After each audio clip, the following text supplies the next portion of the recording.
சொல்லுவாங்கல்ல, வடிவேலு மாதிரி தான், பேக்கரியை டெவலப் பண்ணாலும் டெவலப் பண்ணேன், மண்ணு வேணும் பஜ்ஜி வேணும்னு ஒரே பிஸி. அப்போ 2ஆம் இடத்துல குரு உச்சம் பெறும்போது சரி. தொழில் பிச்சுக்கிட்டு போகும். அதான் பெரிய விஷயம் வாழ்க்கையிலே நண்பர்களே.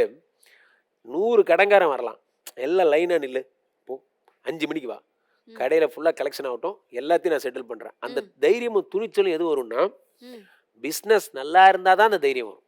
அந்த பிஸ்னஸை நல்லா ஆக்குறது குரு பகவான் தருவார். 2ஆம் இடத்துல உச்சம். நல்லா படிக்க போகிறாங்க. ஏன்னா 2ஆம் இடம் படிப்பு. குழந்தைங்களாம் நல்லா படிப்பாங்க. ஓகே. குழந்தைங்கன்னு கிடையாது, சில பேர் 6 சிக்மா படிக்கணும், இன்டர்னல் எக்ஸாம் எழுதுவாங்க டிபார்ட்மெண்ட்லேயே.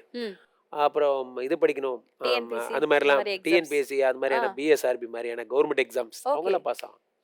அடுத்ததாக இந்த 2ஆம் இடம் 7 கூடிய 2ஆம் இடத்துக்கு மனைவிக்கு நிறையா வருமானம் வருவதற்கான வாய்ப்புகள். இம்போர்ட் எக்ஸ்போர்ட் பண்ணுறவங்களுக்கெல்லாம் இந்த ஜூனுக்கு அப்புறம் முந்திரி பருப்பு, கிராம்பு, அது மாதிரி சந்திரனுடைய வீடுங்கிறதுனால உணவுப் பொருட்கள், வடகம், ஊறுகாய். என்னங்க வடகம்லாம் சொல்றீங்க? இன்றைய நாளில் சந்திரனுடைய வீடு உணவுப் பொருட்களில் சம்பாதிக்காது வேறு எதுலையுமே கிடையாது. பால் தான் உலகத்தோட டாப் பிஸ்னஸ்னு உலக நாடுகளே ஒத்துக்கிறாங்க. பால் தான். பால்னா சந்திரன். ஏன்னா அடிப்படை உணவுப் பொருட்களில் யார் யார் பிஸ்னஸ் பண்ணுறாங்களோ அவங்க ரொம்ப நல்லா இருப்பாங்க.